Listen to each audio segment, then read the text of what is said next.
Gijorupaka. Ningato no chamo pesa yiga par. Ndalo bado. Ndalo chilo kendo sani ochiemo to County Olima. Civil Service thank you. Mane County Secretary wa. The chief officers, waziris, all of you. Thank you. We recognize you, including the chairman of the board. Thank you so much. Now I'm moving forward. I want to just introduce Nitire MCS Moa Oko Nyang Moa Kisumo. Nyang Fofo kwa niaba magte, then Baba Yenega Ucho.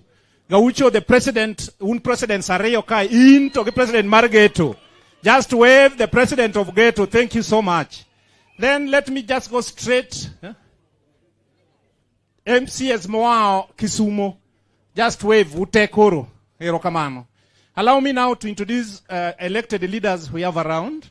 We have a wall, Uda Wendo, Jacopada. Ngamaki wacho na nyingi Raila kigo simnira ileme woyo tu chungte en Germany. Thank you, Uda Wendo. Wangi Tom. Juwadi nya teke. Ni anyanga galo ni nyalogo lo Tom. Ero kamano. Wangi full network. But pokwa confirm, komoron tie kocha mune wa confirm network ni. So wadwa kwa baba kawuono, wa yer somebody mondo confirm. Kain full network. Dogi. We may not know. Kana se wacha tieko Fatuma. I want to introduce ameniambia nitafanya huko. Senator from Ukambani, Wambua.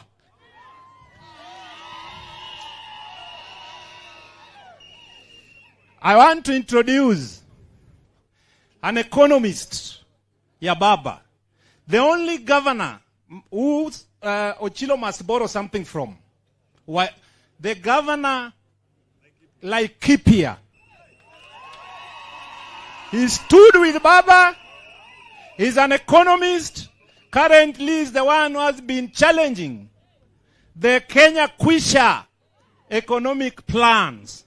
There is no way you can tax people when the economy is on recession. You cautioned them. Thank you. Kizungu Benasamo Martin anyway. And Sona Westka. Another brilliant son of the soil. Governor Mwangi Wairia. Thank you so much. You stood with Baba. And since you joined Baba, the mountain is roaring. Umeleta vote. Hata kama wanakupinga Baba, huyu ni mtu wetu. Sisi tutamchangia kama imeumana. Ni dume wana. Si uliona siku ile River Road venye tulichanga bas. Wanigi senator wa Nyadundo to teach na tech. Eddie work. Hey, we have one and only one. Eugene Wamalwa. Babo kadua keto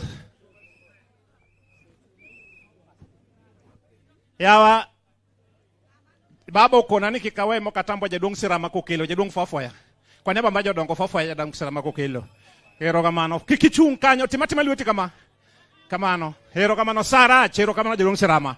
Finally baba anonge gimawacho Jomigori wase sandre igni apar mokalo kokwane services.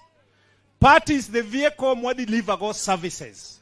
Was strengthen party to support the leadership we have, mondo wayud gik mwadwaro. Governor ongenga mobiro pogo wakodi, my friend. I can tell you, adwa kono joge obado manika, mane serikando chilo ni. Asandora kila wako kanind dala na, ko bado governor yiga par. O kachaka sandra kendo ko chilo governor. Nyasa chiel kiparo ni bro tako wako chilo. Vimuoch mbele ka okibinyono stage ka. Governor ntie jomoko modhi golo ofisi githuon, I'm telling you. Gijorupaka. Ningato no chamo pesa yiga par. Ndalo bado. Ndalo chilo kendo sani ochiemo to chako pango gi Nyamita 2027. Ongo onge. Ni ochiegni gi joko dinga ane mabedo bute sani. Wambe wuoyo kode. Ayunaenda kumana kana lelo. Baonge gopo ngato bankan gi gope to nigi title deed na. Yeah. Aye to nyakana wach mano bwana. Okawuoyi Rosana. Rosana is a very straightforward man. Modong emo biro wacho. Manga ma very straightforward. Kokamano yena uru mondo kora luongo Chilo wuoda yako. Chilo ni waringo go nyaka go pau. Waringo go nyaka go pau kwa manyo piny. Pindra tija Catholic ana onge wach. Wuoi luongo baba. Erokamano. Baba wo.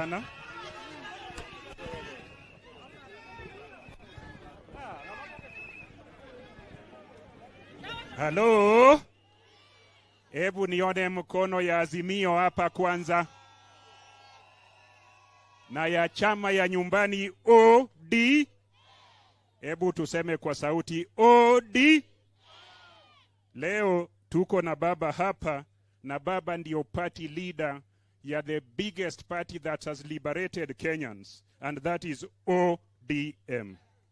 The Kenyans who do not want liberation, the Kenyans who do not want freedom. Hello? Hello?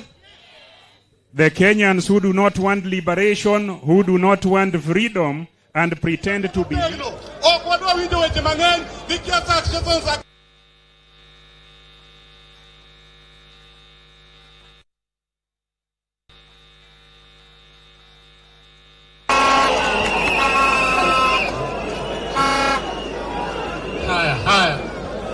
you. Migori untie. Yanimo rwako mos mar jo nyatike ka negi barie. Rwako mos mar jo nyatike. Anan gi weche ariyo kende. Namba 1 baba ni soldiers gang. Mano yiero mano dege Masara Fatuma gi Edi wan kode. Jok mano odonjo gi Idrisa e mosedhi. Wajo mano donjo gi doge wantie. Yo Migori doge wantie. Adwa kwa gavana marwa. Luog meeting waber piny kaka jo Migori mondo wa keep our house in order. Oko makoro kwa nyar biro loso public car moni walosa i odwa. Kuhiga jo dalawa. Migori jok ma Migori useolo muhuk ni bita timpenade. Nenda, umesikia? Oking'wenya ng'ato kawuono. Ang'o paro ni chieng' magwambo nyuo nyalego biro ni nong'wenya ni notime nade? Omiyo osiepena mane gate kanyo gi ludhe madongo ng'ora. Ore uru kikang'u ugo ng'ato lero ka baba nitie ka. An kang'u poni ugo ng'ato lero tubiro ira tabro keto Vaseline maber. Aketo pomade maber. Aeto watieko kaka jodala. Ber kose ok ber? Nikech odiechieng' ma kawuono wan gi baba. Baba an mana gi kwaya an ok adwa wuoyo.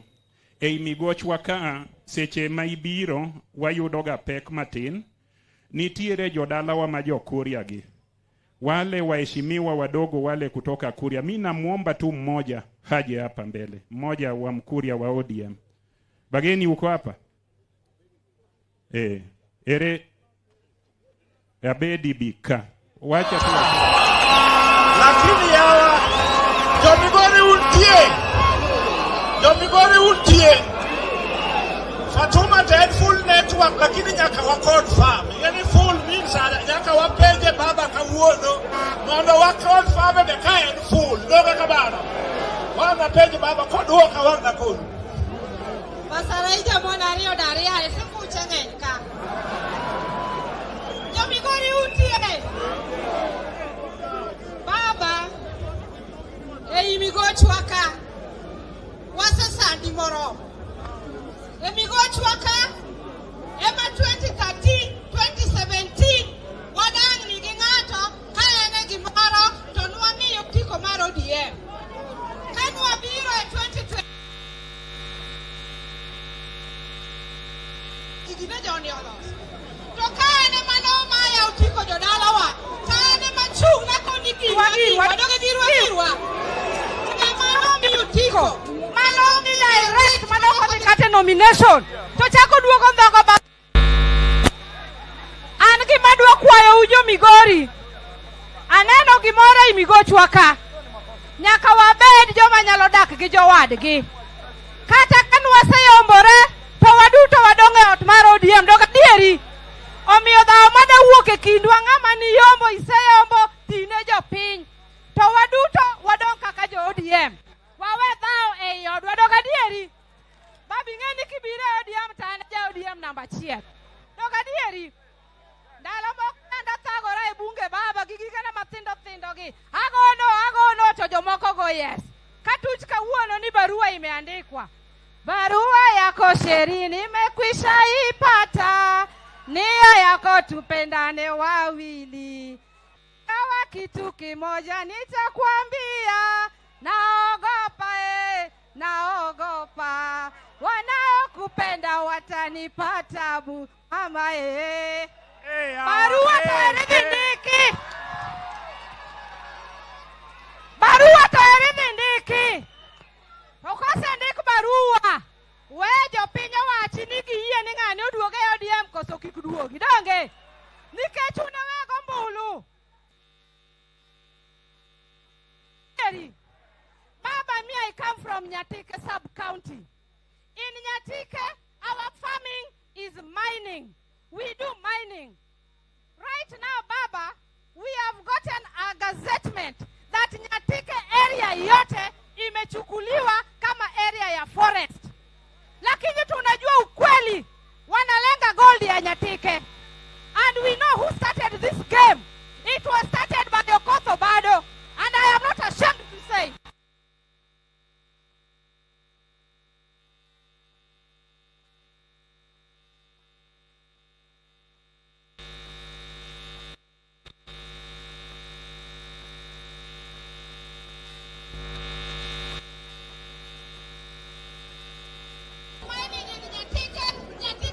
Leadership yake kama sit down with us with wananchi, let the people of Nyatike decide if they want you as an investor.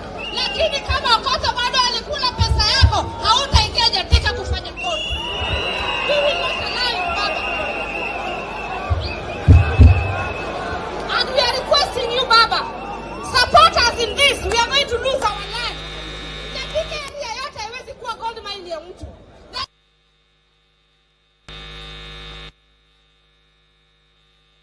Naogopa Mwenyezi Mungu, sio binadamu. Kama yeye ni mwanaume, Nyatike tumuone.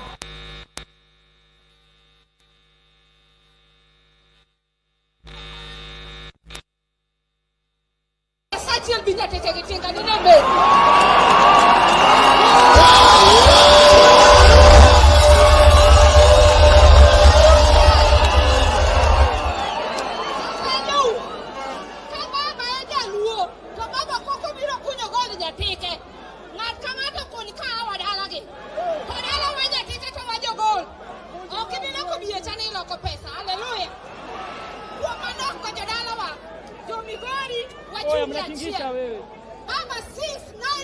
Since 2016, they have been collecting royalty on gold and minerals.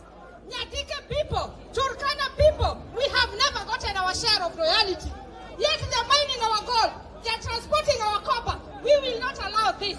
And when we go back to parliament, I am going to bring them to parliament to answer. Since 2016, where is our money?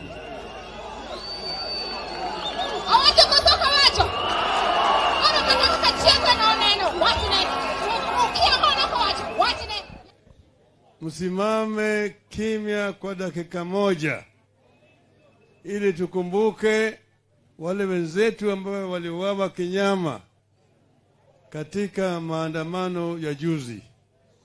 Dakika moja.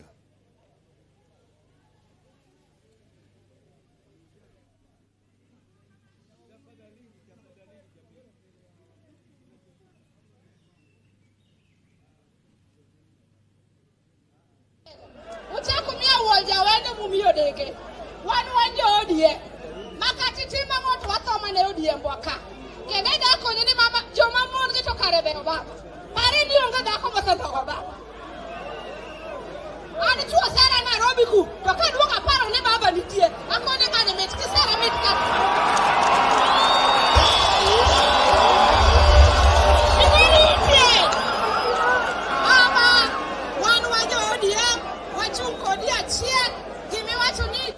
Niwa biro Migori kama ndo biwa oromo gijo Migori. To kata kamano yincha ne gimoro ni kolera nowuok Migori. Momiyo ne wachoro ne wabiro biro bang'e ka kolera oserumo. Wabiro kawuono.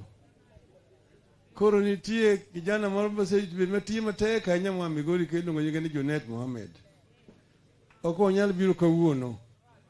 Niche wan kode Ulaya, niche wan gi chandruok mang'eny kode kucha, kendo naore kamoro. Koro kuna kel musma mare ukawo. Tadwa na wach mokwongo gi Kiswahili. Tuko hapa vile vile na ile kiranja yetu ya Nairobi County Assembly. Kijana anaitwa Ogeto. Migori auntie. Mimi ni kijana ya baba kutoka Nairobi, naitwa Mheshimiwa Moses Ogeto. Asante sana. Mjaluo si Wajaluo asili. Hakuna siku moja Mjaluo asili atasaliti Raila Amolo Odinga. Wewe endelea kuwapea pesa yako, wakati itafika Wajaluo watakuwa Wajaluo tu. And we are not regretting being Luos. By the way, we will not beg you to be Luos in Kenya. We will be Luos today, tomorrow, even tomorrow but one, even in heaven. Hata mbinguni tutakuwa tu Wajaluo. Wajaluo is a special lifestyle, man. Hata Wakikuyu wengi wanataka wakuwe Wajaluo. Waluya wanataka wakuwe Wajaluo. Hatunatuambia tuache baba tusikuwe Wajaluo. Bwana Ruto, unaota ndoto ya mchana bana. Unaota ndoto ya mchana. So mimi Peter Masara, hata ukininyang'anya kila kitu nibaki na Raila. I cannot beg you, my brother. Because with Raila I'll get everything. Wewe chukua, sumbua watu, bado sisi tutakuwa watu wa Raila Amolo Odinga. Yena urumoda luongo demokrata. Ndugu yetu Wycliffe Ambetsa Oparanya na Bwana Jeremia Kioni. Haya ni wanaazimio ambaye wengine wangekuja hapa, manake wako na shughuli zingine, lakini wako na nyinyi hapa. Azimio ni mseto. Na ODM ni moja ya vyama ambao wamo ndani ya Azimio. Sasa wanasema ati any coalition is as strong as the constituent parties that constitute that coalition are strong. Kama vyama ambayo ni nguzo ya mseto ziko na nguvu, ndio mseto inakuwa na nguvu. Lakini kama vyama vinakuwa hafifu vinafifia, basi mseto inakuwa haina nguvu zaidi. Kwa hivyo ni muhimu sana ya kwamba ODM kama nguzo ya Azimio iwe iko na nguvu. ODM must be strong as a political party. Na chama inakuwa strong namna gani?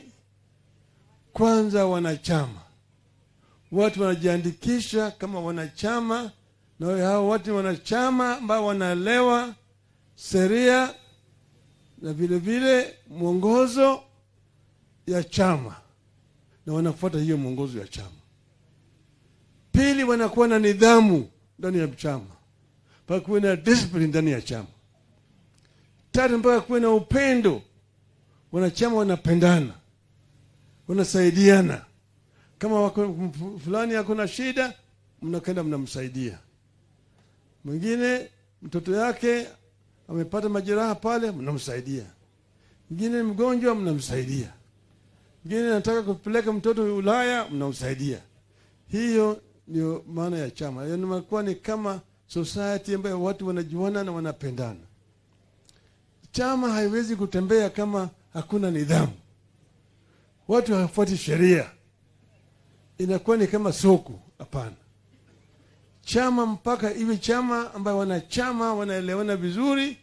Tukitaka kufanya kitu tunasema tunafanya namna hii. Ukitaka kufanya kitu kama mwanachama mpaka ushauri na wale wenzako wengine. Wewe kujitoka tu peke yako unasema mimi naenda pande nyingine. Sasa ni sababu mnaona vile sisi tulikwenda kwa uchaguzi kama chama. Na nyinyi hapa mliungana vizuri kabisa. mkaunga mkono wale makandidates wenu, wale ambao walikuwa nagombea viti kama MCAs, kama women rep, kama wajumbe, kama senator, kama gavana, na mpaka kama rais. Mlipiga kura kwa kauli moja, na mkapata hapa majority county assembly, majority ni OD, na hiyo ni Azimio, sivyo? Kwa sababu ya muungano wenu kama wanachama wa ODM. Sasa Azimio ilipata namna hiyo pembe zote za Kenya. Azimio ilipata kura kila mahali. Tuko na serikali zaidi ya 20 ambazo ziko chini ya Azimio, magavana zaidi ya 20 na kitu. Tungekuwa na magavana 25, lakini zingine waliharibu kama kule upande ya Narok waliharibu, eneo zingine waliharibu kufanya ile inaitwa rigging. Lakini tuko na majority Kenya hii mzima. Azimio ndio iko na MCS wengi zaidi. Azimio ndio iko na magavana wengi. Sasa tunataka kuona kama wanaazimio wanabaki namna hiyo.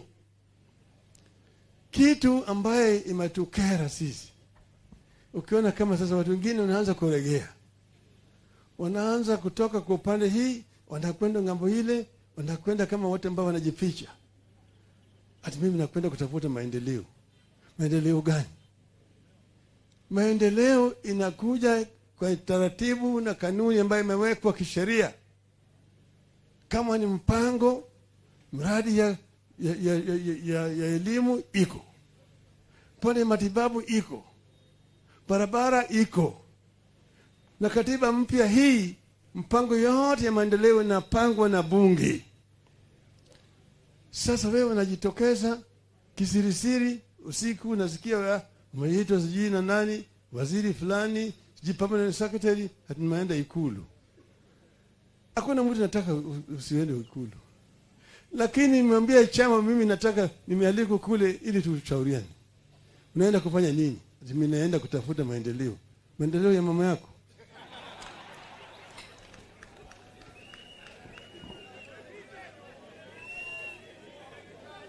Kwa sababu kama ilikuwa ni kitu ya wazi, unaleta hiyo kitu, watu wanashauriana, alafu wanakubaliana ati hii na hii. Ukienda kule sasa, wewe unaongea lugha tofauti na watu. Umeingia pande ile, unaona wale bado sisi bado tunamenyana na wao, na wewe umeingia pande ile, sasa wewe unaunga wao mkono. Sasa wewe umekiuka ahadi ya wananchi, umekuwa msaliti, umefanya kitendo cha usalata, na usalata ndio hatutaki. Maana sasa wewe huko miongoni mwetu hapa, na pande ile nyingine wewe unaongea na unafanya na adui yetu. Hiyo si sawa sawa. Kama wale wanataka kufanya kazi na chama chetu, wanakuja kwa mlango ya mbele direct, wanaongea na viongozi wa chama chetu, alafu tunaelewana. Lakini ukiingia kule kwa dirisha, unakwenda unachukua wabunge wetu na wale ati MCS na kadhalika, hiyo ni vitendo cha usalata. Na usalata hatutaki. Ndio sababu tumesema tunachukua hatua ya kinidhamu dhidi ya wale ambao tumeona wanakiuka maagano na wananchi, wale ambao wanataka kusaliti chama chetu. Ndio sababu tumesema wewe ni msaliti, kaa kando. Kaa kando. Kama wewe unataka kurudi tena kwa bunge, rudi kwa wananchi ili wewe utafute tikiti mpya kwa chama chako, hiyo mpya yako. Turudi na wewe. Na hiyo sheria bado iko. Wakati tulikwenda kwa bunge ya kwanza, bunge ya 7, baada ya kuleta serikali mfumo ya utawala ya vyama vingi 1992 na 93, wengine walitoka pande wakaenda ngambo ile. Hata huyu speaker wenu huyu Penarikoa ako hapa, alienda ngambo ile nyingine, na yeye mwenyewe akajiuzuru mara moja. Turudi naye kwa debe hapa Migori. Turudi naye kwa debe, sivyo? Sasa yeye tukarudi na yeye na hakuchaguliwa, lakini baadaye sasa yeye akaenda akajisafisha akarudi tena. So tunafanya na yeye sasa pamoja. Hiyo ndio sisi tunasema tunataka. Kama wewe unaona wewe umeshika makanda yako na mezaa mkono yako kidogo, jitokeza kwa kiwanja, tuone na wewe kwa kiwanja, ama sivyo? Ama sivyo? Ndio tumesema kwa wale wote mwingine ambao tumesema wale watano tumesema tumeweka kando. Wawili hapa tumewapatia onyo ya kinidhamu. Wewe manake wewe ulikuja ukapiga magoti chini ukasema wewe umefanya makosa, sawa sawa. Tunataka sasa wewe uombe msamaha. Na tukupatie wewe fine. Lakini wewe ulikuwa umewekwa kando, umekuwa suspended. Wewe bado uko suspended kwa mwaka moja. Sio wewe huwezi kuwa mwanachama tena. Wewe huwezi kuwa mwenyekiti. Wewe si mwenyekiti. Wewe bado umepeleka kwa purgatory. Utajisafishwa kule kwa purgatory kwanza. Ndio baadaye ikionekana wewe uko sawa sawa, ndio bado utasamehewa. Si sawa sawa? Sawa sawa? Kwa wale ambao sisi tumewaweka kando, tumemwambia wewe umefanya makosa, lakini sababu umekubali makosa yako, sisi tutapiga wewe fine shilingi 1,000,000. Lipa ndani ya siku 60, alafu baadaye utakaa kando mpaka baada ya mwaka moja. Tumeelewana vizuri? Tumeelewana vizuri? Kwa wale ambao nyinyi mliweka pale kama wanasimamia chama pale, watabazidi kuendesha shughuli ya chama mpaka wakati huu. Sasa mimi najua kuna mvutano hapa na pale. Hapa kama Suna West na Kuna East na kadhalika. Hatutaki mvutano ndani ya chama. Tutafanya uchaguzi kuanza mwaka mpya ya chama, kuanza mashinani hadi juu. Kwa hivyo hapa tunataka kuona kama kuna amani. Wale ambao wanashikilia, lakini mnavumilia hata wale wengine pande hii na pande hii, chama hii ni sauti moja. Tumeelewana vizuri? Tumeelewana vizuri? Yuthuruje maber. Uwinja. Awacho ni jo manyocha ne uneno ka oringo agwenya ka. Nyo wacho ni nitie moko manyo otingo bargi, wakoni duogi. Tumoko ngogo i fine shilingi 1,100,000. Te bangmano bende ibedo dire mokwongo. Okinyal bedo chuny chama nyaka bang'e. Okamano Yuthuru. Yuthuru yie kamano. Nimegori uye. Kena muye. Eru kamano kurvadi loso nyime kucha. Eru kamano.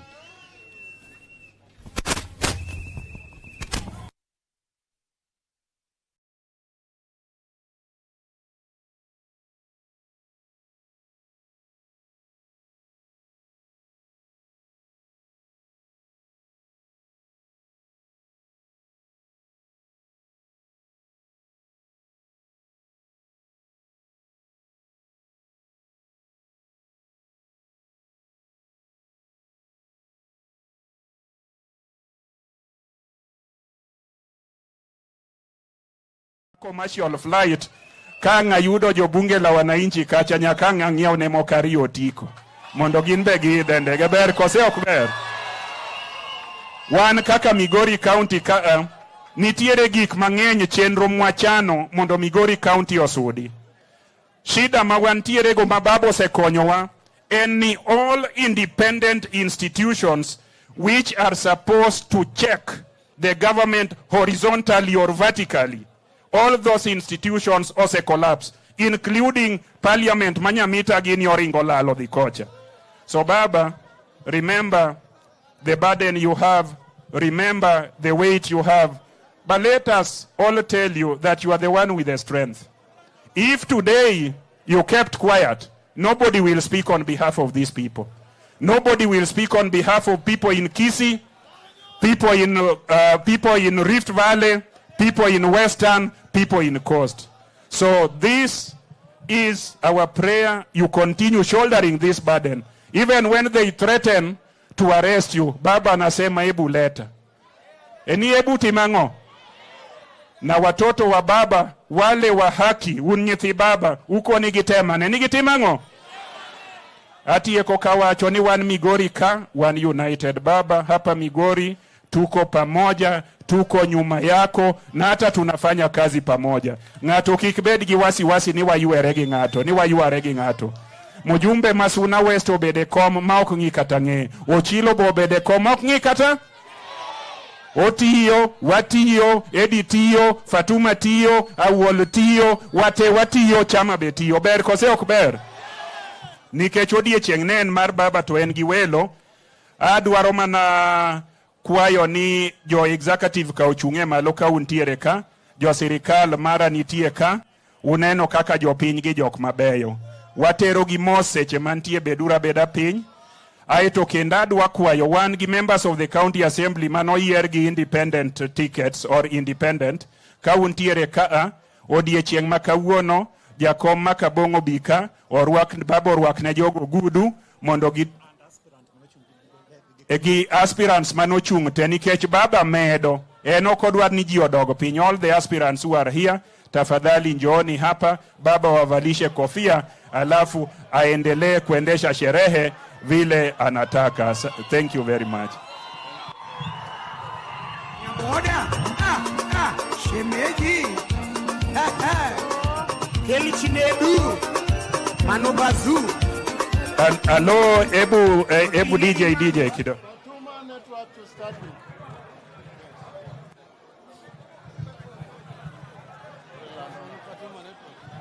with. Fatuma full network.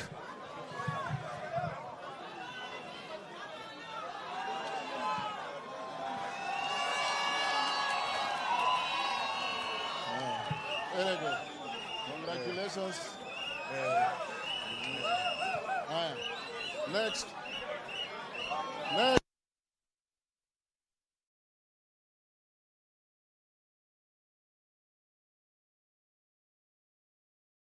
Chicago.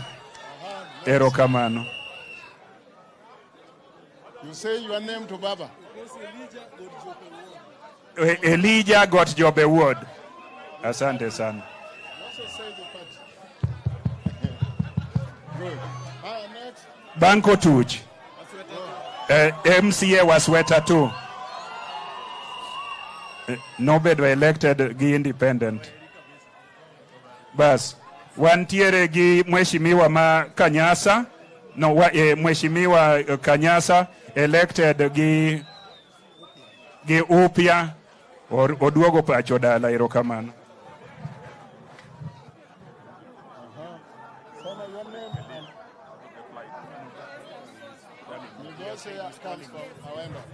Esther Migose from Awendo Central Sakwa. Erokamano. Elected independent. Tom Toro mwenyeji hapa Orubaragana.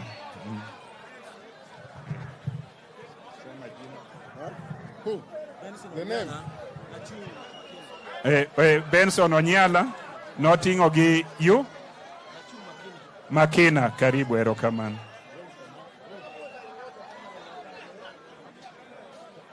Odhiambo Dave, MP aspirant Suna West.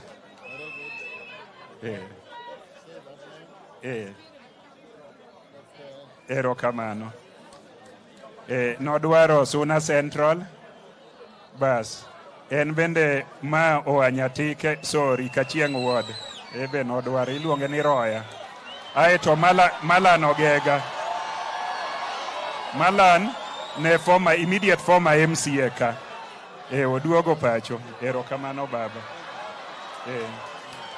Bas koro. Ebu njoni huko.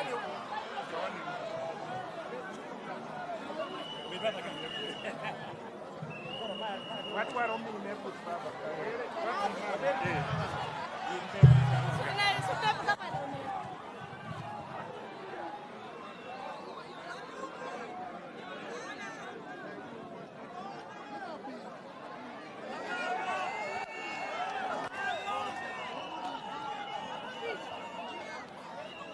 Uriri tunegorie.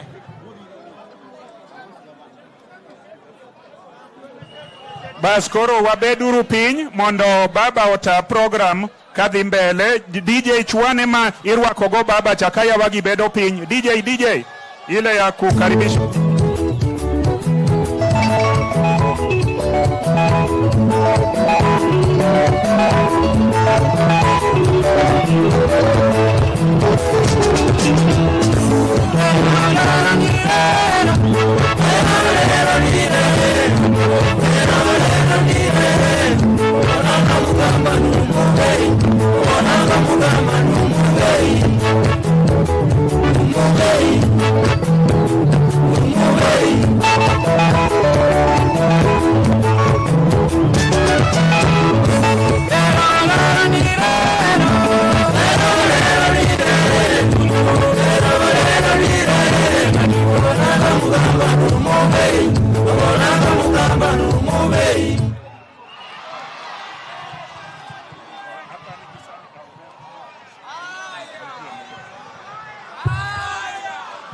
Hello.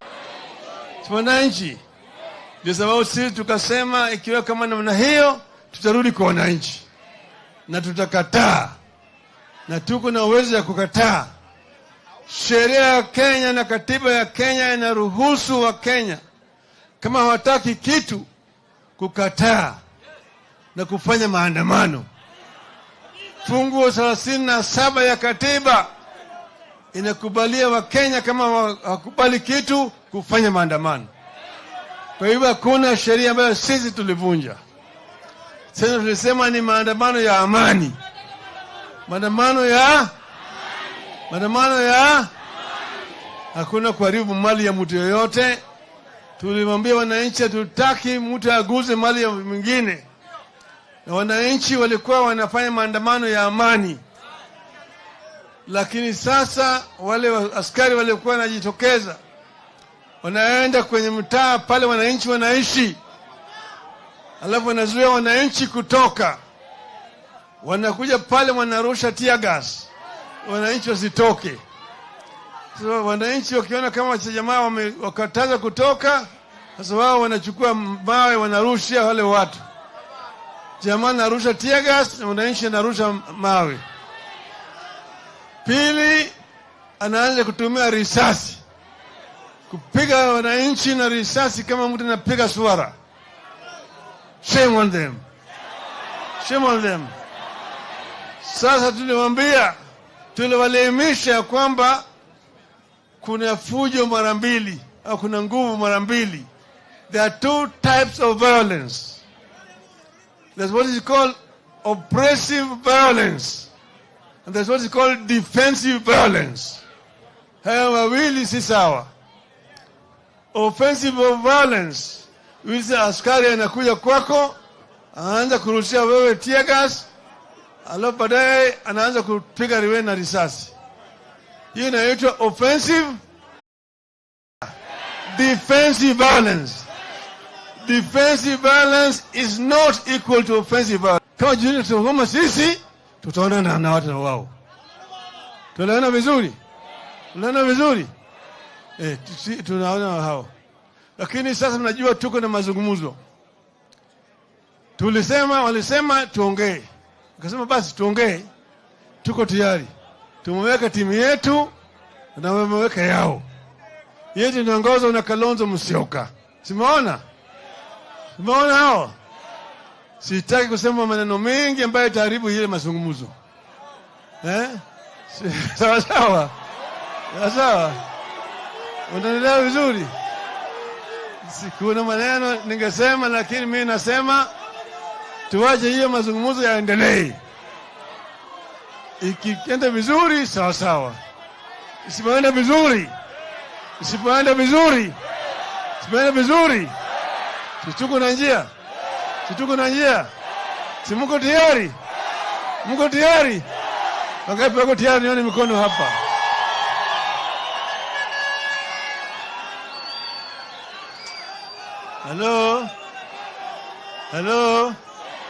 Hello.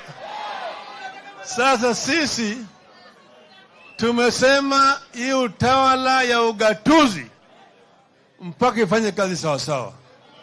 Serikali ya juu wameweka ile ya Kenya kwanza, lakini kuna eneo kama counties 20 na kitu ambayo inaongozwa na magavana ya Azimio, ODM, Wiper, Jubilee na kadhalika. Azimio sio? Kwa hivyo katika hizo counties iko na serikali ya mseto, coalition kule juu, Kenya kwanza, hapa chini Azimio, hapa Bigori ni Azimio, sio? Si ni Azimio? Tunataka kuona kama serikali ya Chilwa yako inafanya kazi vizuri kwa wakazi wa Migori. Na hiyo sifa mpaka iende kwa Azimio, sio kwa Kenya kwanza.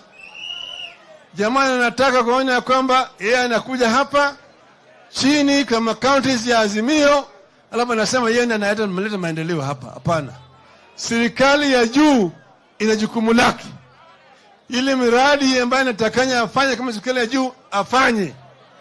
Lakini ile ambayo inatakana iwe jukumu ya county, iwe ya county. Ili sifa hapa iende kwa Azimio, sio kwa Kenya kwanza. Tunaelewana vizuri? Tunaelewana vizuri?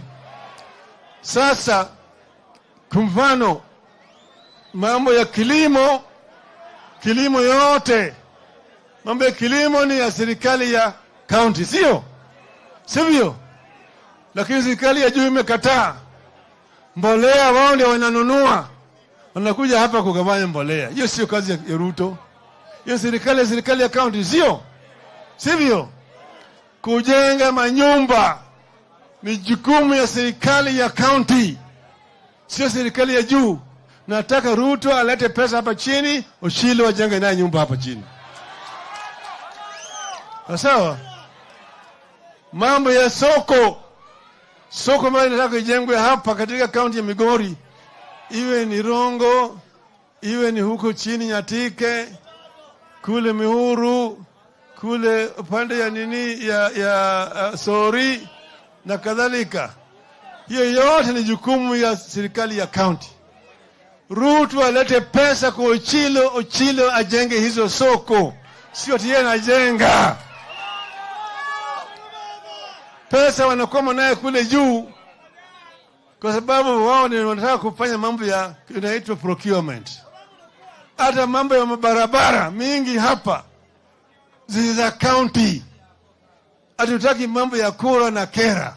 Hapa chini pesa iletwe kwa serikali ya county, watengeneze barabara hapa Migori. Hiyo ni county roads, iwe county roads. Na pesa iwekwe kwa serikali ya county. Wakifanya namna hiyo, wataweza kufika 35% of the national budget ikuje kwa serikali ya county. Na wataweza kufanya haya. Hiyo tutasukuma. Tutasukuma hiyo. Sukuma hiyo. Tusukume. Tusukume. Tulijothurwa. Kongio kimerie. Abro wacho gidwa bange. Adana kele winyo jomba kele welo gieki. Mondo mosuye kamano. Uye. Wacha nianze kwanza na senator kutoka Kitui ambaye anawakilisha ndugu yetu Steven Kalonzo Musyoka. Lakini naleta salamu kutoka mjumbe wa Suna West, kutoka East, Jonet Mohamed. Mnapokea? Nimetuma yeye mahali. Sawa. Wacha sasa niite Senator Extraordinary wa Kitui. Karibu shule. Vijana musilale,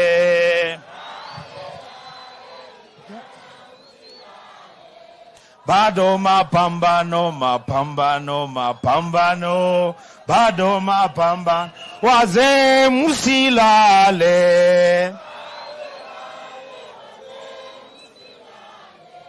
bado mapambano, mapambano, mapambano. Baba mapambano, wa mama musilale. Mama musilale. Bado mapambano, mapambano, mapambano. Bado mapambano. Migori untie. Untie. Hey. Hey. Hawa ni watu hawa wa Migori. Na bado.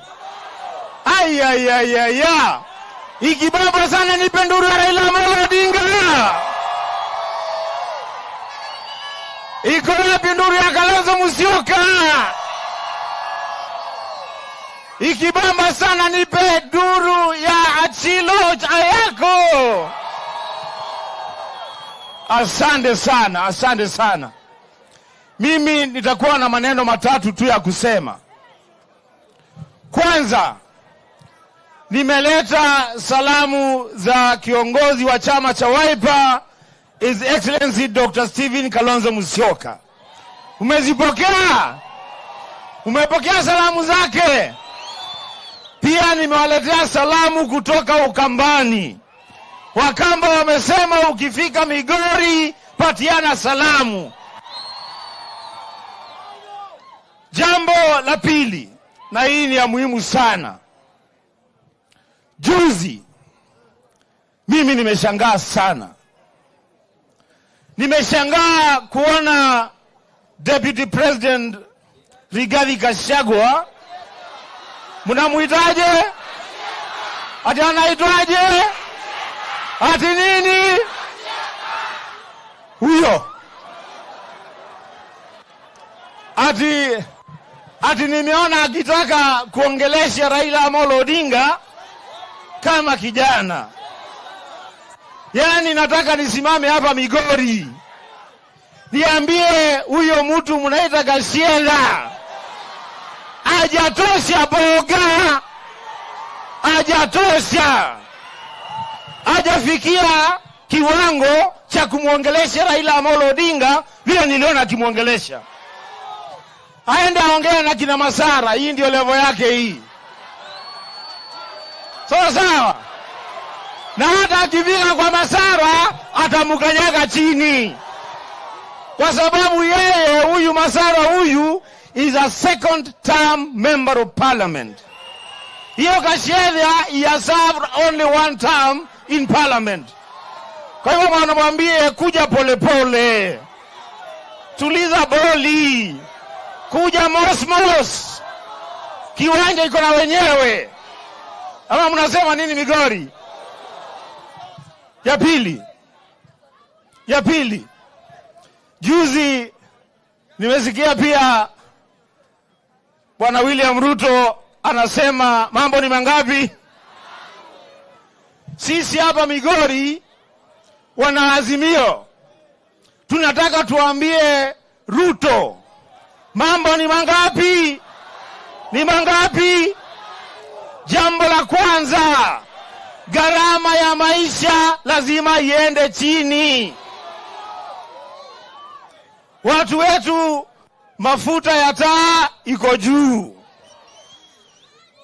Petroli iko juu.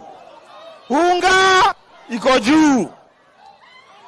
Tunasema gharama ya maisha ifanye nini? Jambo la pili, Ruto ambiwe jambo la pili. Sisi tunasema kwa sauti moja, ile IBC bandia ambayo anataka kuunda, hiyo tumekataa. Sema tumekataa. Tumekataa. Na ya tatu na ya mwisho na ya muhimu sana, Bwana Ruto, fungua sava. Fungua sava. Unaogopa nini? Fungua sava. Ukifungua sava, wacha mwenye kushinda akalie kiti cha urais wa demokrasia ya Kenya. Na sisi tunajua nani alishinda kura. Nani alishinda kura? wacha nimalizie na kusema watu wetu sisi kama wana Wiper na kama wana Azimio, sisi tunataka kuona ODM ikiwa strong katika base yake. Tunataka tuone ODM ikiwa strong. Tunataka tuone serikali ya ndugu yangu Otilo Ayako ikiwa strong. Kwa sababu ODM ikiwa strong, Azimio itakuwa strong. Wiper ikiwa strong, Azimio itakuwa strong. DAPK ikiwa strong, Azimio itakuwa strong. Chama cha usawa kwa wote kikiwa strong, Azimio iko strong. Kwa hivyo mimi hapa Migori nimekuja na ujumbe mmoja nikikaa chini. Wale ambao wamepatwa na kasumba ya usaliti na wameenda wameuza chama na wanajaribu kuuza Raila Amolo Odinga. Hao watu sasa, kwa sababu wao wanaona ni wanaume sana, sasa warudi kwa mwenye inji, tupige kura, tujue nani ni nani. Ama mnasema nini? Mimi nataka kusema kwa heshima, Mheshimiwa Nyamita, ulipewa kura na watu wa huku Migori kwa chama cha ODM. Ulikuwa kila siku unaimba baba baba baba baba ukitafuta kura. Sasa umepata kura, unajifanya umeenda hadi kutafutia watu wako maendeleo. Maendeleo gani wewe unaweza tafuta ambayo Raila Amolo Odinga hawezi kutafuta? Sasa bwana, kwa sababu wewe unaona umesonga mbele sana, badala ya kusumbua sisi kwa ODM, wewe ruka mipaka, enda UDA, tufanye by election, tujue nani ni nani, tutofautishe bichi na mbivu. Hapa mnasema nini? Hapo mko sawa? Mko sawa? Mumeona kijana wenyu hapa, Senator Eddie Okech? Ako sawa? Huyu mimi nimechukua yeye kama kijana ndugu yangu, ninafunza haya maneno pale Senate, na yeye yuko chonjo. Yuko nini? Yuko nini? Naye my friend, full network. Huyu madamu huyu ako full network kabisa. Na yeye yuko sawa kabisa. Watu wetu nasema asante Masara, yeye ndugu yangu, tumekula tiangazi na yeye. Na baba akisema turudi kwa maandamano, tunarudi wapi? Tunarudi wapi? Si hapa kuna barabara? Na sisi tuko hapa. Si tutafanya maneno? Asante sana, Mungu awabariki. Sasa nataka nimuite kiongozi former governor wa Laikipia na ambaye alikuwa campaign manager wa Azimio, Bwana Nderitu Mureithi. Karibu sana mheshimiwa. Shukran, Senator. Migori hoye! Migori hoye! Mupo? Shukran sana. Wale pengine rika yangu kwenda juu, mwaka wa 2010 tukapiga kura, sio? Tukajichagulia na hiyo katiba inasema hivi: sisi wa Kenya tumejitengenezea nini? Katiba.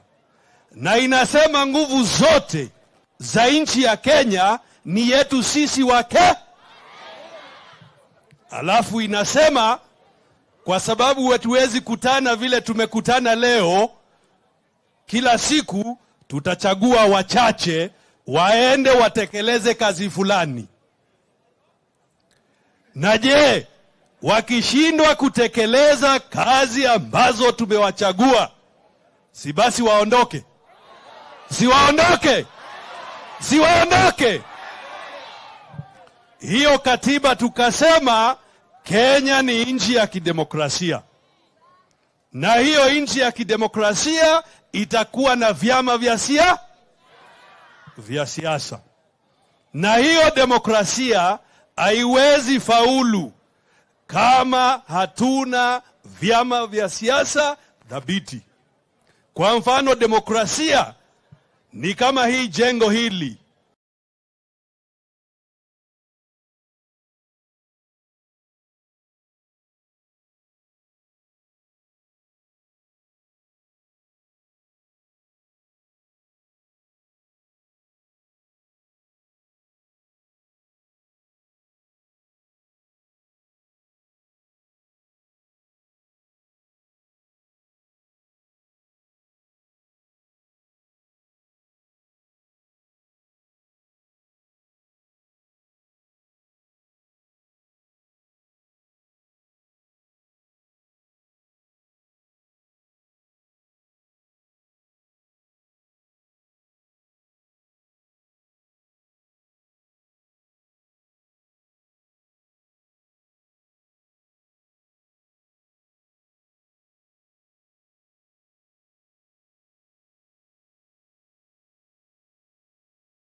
wanakuja hapa kugawanya mbolea. Hiyo sio kazi ya Ruto. Hiyo serikali ya county sio? Sivyo? Kujenga manyumba ni jukumu ya serikali ya county, sio serikali ya juu. Nataka Ruto alete pesa hapa chini, Oshilo wajenge naye nyumba hapa chini. Sawa? Mambo ya soko mali nataka ijengwe hapa katika kaunti ya Migori, iwe ni Rongo, iwe ni huko chini Nyatike, kule Mihuru, kule upande ya nini ya Sori na kadhalika. Hiyo yote ni jukumu ya serikali ya county. Ruto alete pesa kwa Ochilo ajenge hizo soko, sio yeye anajenga. Pesa wanakuwa naye kule juu kwa sababu wao ni wanataka kufanya mambo ya inaitwa procurement. Hata mambo ya barabara mingi hapa za county.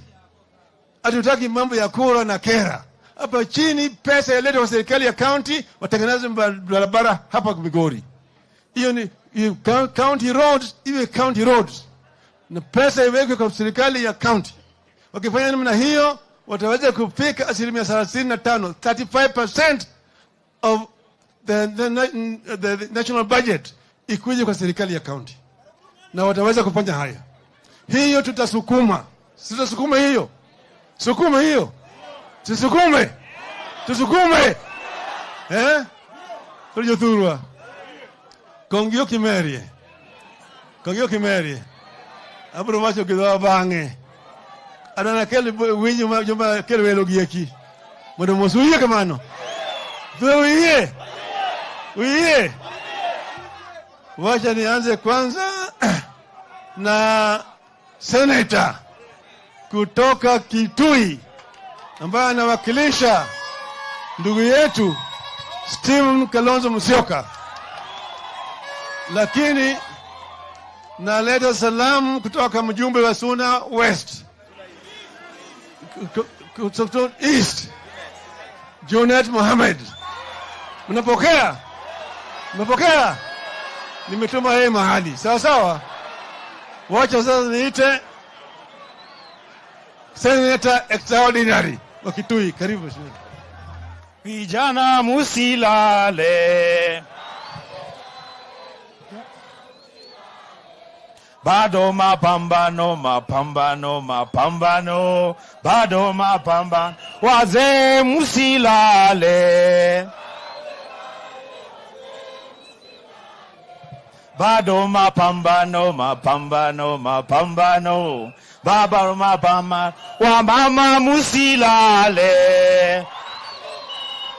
mama musilale, bado mapambano, bado mapambano. Migori untie. Hey, hawa ni watu hawa wa Migori na bado ya ikibaba sana. Nipe nduru ya Raila Amolo Odinga. Iko wapi nduru ya Kalonzo Musyoka? Ikibamba sana nipe nduru ya Achilo Ayako. Asante sana. Mimi nitakuwa na maneno matatu tu ya kusema. Kwanza, nimeleta salamu za kiongozi wa chama cha Wiper, His Excellency Dr. Steven Kalonzo Musyoka. Umezipokea? Umepokea salamu zake? Pia nimewaletea salamu kutoka Ukambani. Wakamba wamesema ukifika Migori patiana salamu. Jambo la pili, na hii ni ya muhimu sana. Juzi mimi nimeshangaa sana. Nimeshangaa kuona Deputy President Rigathi Gachagua. Mnamuitaje? Ati anaitwaje? Ati nini? Huyo. Ati nimeona akitaka kuongelesha Raila Amolo Odinga kama kijana.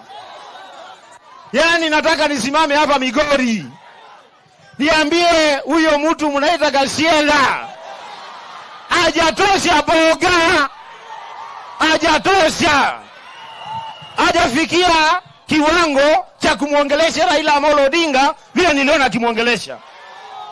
Aende aongee na kina Masara, hii ndio level yake hii. Sawa sawa. Na hata akifika kwa Masara atamkanyaga chini.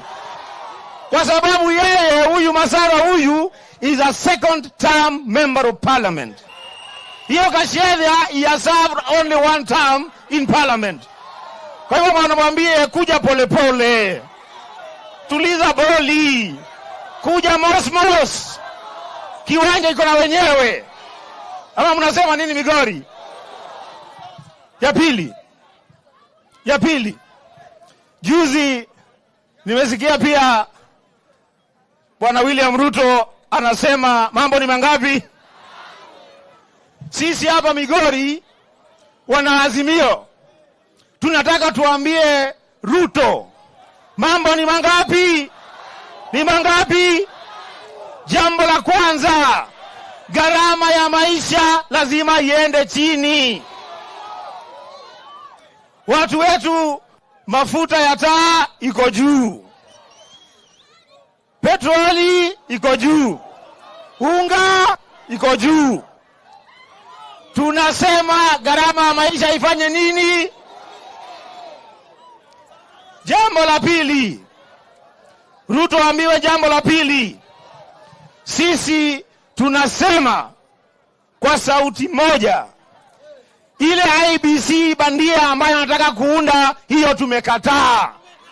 Sema tumekataa. Tumekataa. Na ya tatu na ya mwisho na ya muhimu sana, Bwana Ruto, fungua sava. Fungua sava. Unaogopa nini? Fungua sava. Ukifungua sava, wacha mwenye kushinda akalie kiti cha urais wa demokrasia ya Kenya. Na sisi tunajua nani alishinda kura. Nani alishinda kura?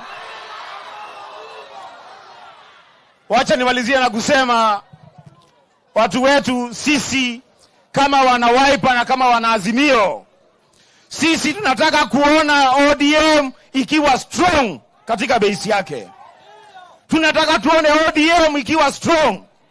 Tunataka tuone serikali ya ndugu yangu Ochilo Ayako ikiwa strong. Kwa sababu ODM ikiwa strong, Azimio itakuwa strong. Wiper ikiwa strong, Azimio itakuwa strong. DAPK ikiwa strong, Azimio itakuwa strong. Chama cha usawa kwa wote kikiwa strong, Azimio iko strong. Kwa hivyo mimi hapa Migori nimekuja na ujumbe mmoja nikikaa chini. Wale ambao wamepatwa na kasumba ya usaliti na wameenda wameuza chama na wanajaribu kuuza Raila Amolo Odinga. Hao watu sasa, kwa sababu wao wanaona ni wanaume sana, sasa warudi kwa mwenye inji, tupige kura, tujue nani ni nani. Ama mnasema nini? Mimi nataka kusema kwa heshima, Mheshimiwa Nyamita, ulipewa kura na watu wa huku Migori kwa chama cha ODM. Ulikuwa kila siku unaiba baba ukitafuta kura. Sasa umepata kura, unajifanya umeenda hadi kutafutia watu wako maendeleo. Maendeleo gani wewe unaweza tafuta ambayo Raila Amolo Odinga hawezi kutafuta? Sasa bwana, kwa sababu wewe unaona umesonga mbele sana, badala ya kusumbua sisi kwa ODM, wewe ruka mipaka, enda UDA, tufanye by election, tujue nani ni nani, tutofautishe bichi na mbivu. Hapa mnasema nini? Hapo mko sawa? Mko sawa? Mumeona kijana wenu hapa Senator Eddie Okech? Ako sawa? Huyu mimi nimechukua yeye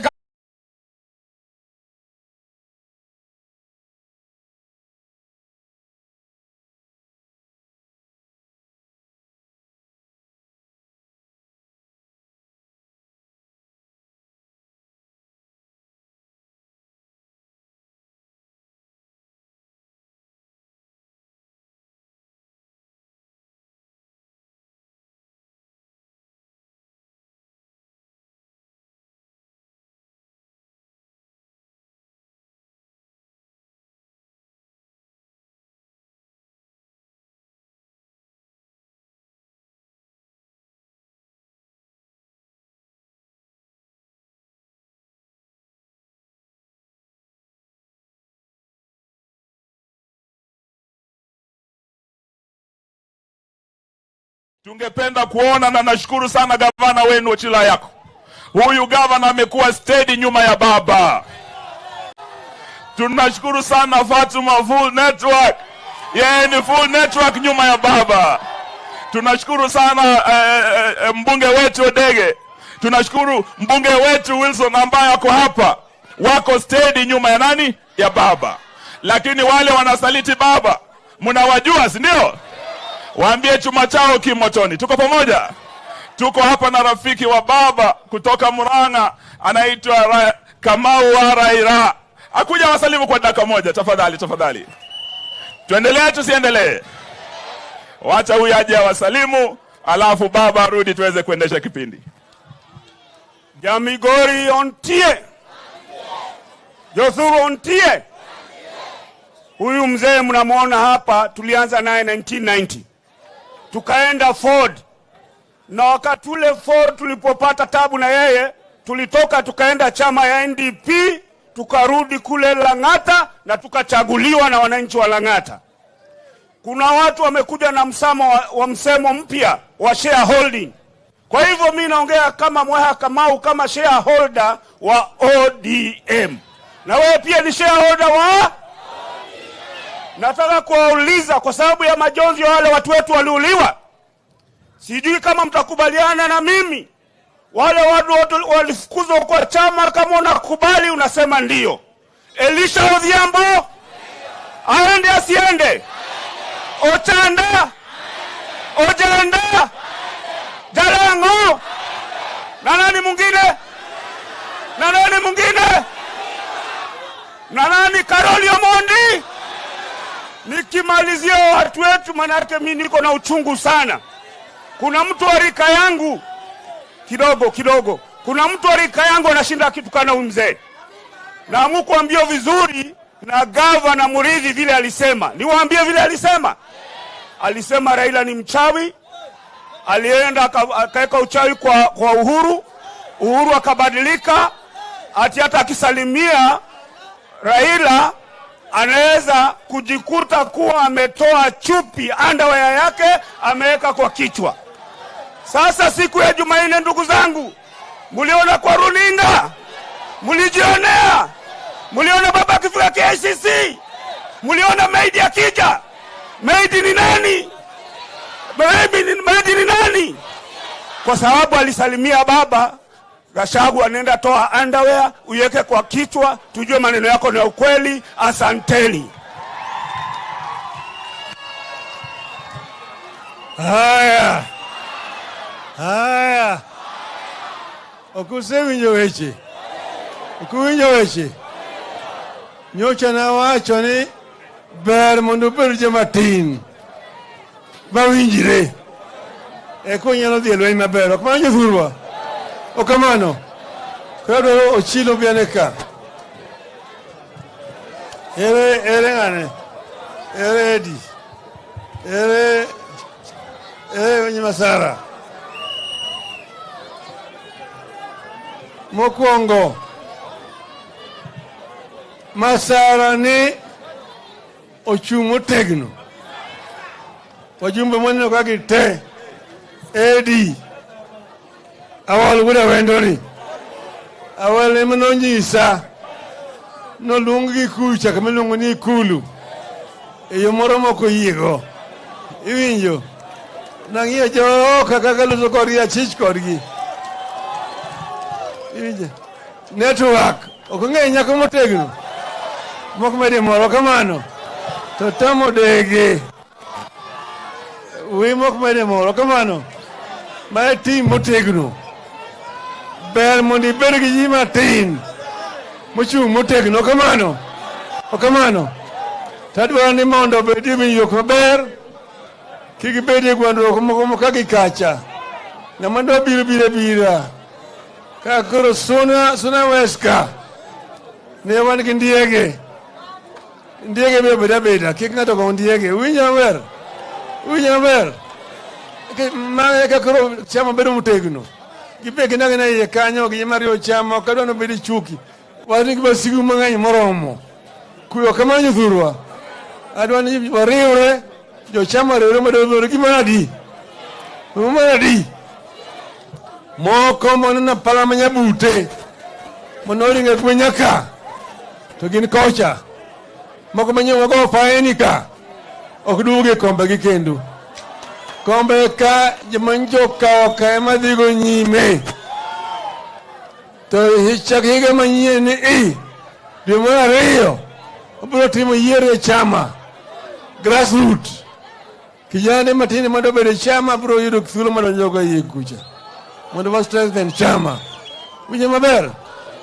Kocha grassroots ka chama bire sa branch penka ka branch kai. No chama bere motegno. Okmani yufurwa. Wije maber. Uyego. Yufuro uye. Yufuro uye. Uye tira bargi. Ame ankor yufurwa. Arwana gono kamana konchu motegno ki chama. Obro dhi nyime. Obro dhi nyime nyaka wachop kuma bro dhi. Eru kamana hinya.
Hiyo sio kazi ya Ruto. Hiyo serikali ya county sio? Sivyo? Kujenga manyumba ni jukumu ya serikali ya county. Sio serikali ya juu. Nataka Ruto alete pesa hapa chini, Oshilo wajenge naye nyumba hapa chini. Sawa? Mambo ya soko. Soko mbali nataka ijengwe hapa katika county ya Migori. Iwe ni Rongo, iwe ni huko chini Nyatike, kule Mihuru, kule upande ya nini ya Sori na kadhalika. Hiyo yote ni jukumu ya serikali ya county. Ruto alete pesa kwa Ochilo ajenge hizo soko. Sio yeye anajenga. Pesa wanakuwa naye kule juu kwa sababu wao ndio wanataka kufanya mambo ya inaitwa procurement. Hata mambo ya mabarabara mingi hapa za county. Hatutaki mambo ya kura na kera. Hapa chini pesa iletwe kwa serikali ya county watengeneze barabara hapa Migori. Hiyo ni county roads, iwe county roads. Na pesa iwekwe kwa serikali ya county. Wakifanya namna hiyo wataweza kupika 35%, 35% of the national budget ikuje kwa serikali ya county. Na wataweza kufanya haya. Hiyo tutasukuma. Tutasukuma hiyo. Sukuma hiyo. Tusukume. Tusukume. Tulijothurwa. Kongio kimerie. Kongio kimerie. Abro macho kidoa bange. Adana kele winyo jomba kele welo gieki. Modo mosuye kamano. Tuwe uye. Wacha nianze kwanza na senator kutoka Kitui ambaye anawakilisha ndugu yetu Steven Kalonzo Musyoka. Lakini naleta salamu kutoka mjumbe wa Suna West, kutoka East, Junet Mohamed. Mnapokea? Mnapokea? Nimetuma yeye mahali. Sawa sawa? Wacha sasa niite Senator Extraordinary wa Kitui. Karibu mheshimiwa. Vijana musilale. bado mapambano, mapambano, mapambano, bado mapambano. Wazee msilale, bado mapambano, mapambano, mapambano, baba mapambano. Wamama msilale, mama msilale, bado mapambano, mapambano, mapambano, bado mapambano. Migori untie, untie. Hey, hey, hawa ni watu hawa wa Migori na bado ayayayaya. Ikibaba sana nipe nduru ya Raila Amolo Odinga. Iko wapi nduru ya Kalonzo Musyoka? Ikibamba sana nipe nduru ya Achilo Ayako. Asante sana, asante sana. Mimi nitakuwa na maneno matatu tu ya kusema. Kwanza, nimeleta salamu za kiongozi wa chama cha Wiper, His Excellency Dr. Stephen Kalonzo Musyoka. Umezipokea? Umepokea salamu zake? Pia nimewaletea salamu kutoka Ukambani. Wakamba wamesema ukifika Migori patiana salamu. Jambo la pili, na hii ni ya muhimu sana. Juzi mimi nimeshangaa sana. Nimeshangaa kuona Deputy President Rigathi Gachagua. Mnamuitaje? Ati anaitwaje? Ati nini? Huyo. Ati nimeona akitaka kuongelesha Raila Amolo Odinga kama kijana. Yani nataka nisimame hapa Migori niambie huyo mtu mnaita Gachagua hajatosha boga, hajatosha, hajafikia kiwango cha kumuongelesha Raila Amolo Odinga vile niliona kimuongelesha. Aende aongea na kina Masara, hii ndio level yake hii. Sawa sawa. Na hata akifika kwa Masara atamkanyaga chini. Kwa sababu yeye huyu Masara huyu is a second term member of parliament. Hiyo Gachagua he has served only one term in parliament. Kwa hivyo wanamwambie kuja pole pole. Tuliza boli. Kuja mosmos. Kiwanja iko na wenyewe. Ama mnasema nini Migori? Ya pili. Juzi nimesikia pia Bwana William Ruto anasema mambo ni mangapi? Sisi hapa Migori wana Azimio tunataka tuambie Ruto mambo ni mangapi? Ni mangapi? Jambo la kwanza, gharama ya maisha lazima iende chini. Watu wetu mafuta ya taa iko juu. Petroli iko juu. Unga iko juu. Tunasema gharama ya maisha ifanye nini? Jambo la pili. Ruto ambiwe jambo la pili. Sisi tunasema kwa sauti moja, ile IBC bandia ambayo anataka kuunda, hiyo tumekataa. Sema tumekataa. Tumekataa. Na ya tatu na ya mwisho na ya muhimu sana. Bwana Ruto, fungua sava. Fungua sava. Unaogopa nini? Fungua sava. Ukifungua sava, wacha mwenye kushinda akalie kiti cha urais wa demokrasia ya Kenya. Na sisi tunajua nani alishinda kura. Nani alishinda kura? Wacha nimalizie na kusema watu wetu sisi kama wana Wiper na kama wana Azimio, sisi tunataka kuona ODM ikiwa strong katika base yake. Tunataka tuone ODM ikiwa strong. Tunataka tuone serikali ya ndugu yangu Ochilo Ayako ikiwa strong. Kwa sababu ODM ikiwa strong, Azimio itakuwa strong.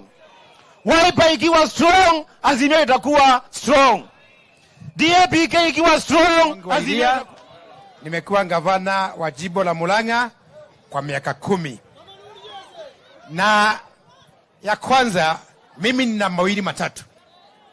Ya kwanza ni kumuomba msamaha, kwa sababu mimi natoka Mlima Kenya, na mimi najua roho ya watu wa Mlima Kenya, roho ya Wakikuyu, wa Meru na wengineo. Roho yao sio roho ya chuki, kwa sababu katika Migori Wakikuyu pengine ni wengi hata kushida Waluo, na mnakaa na wao kama marafiki, si ndio?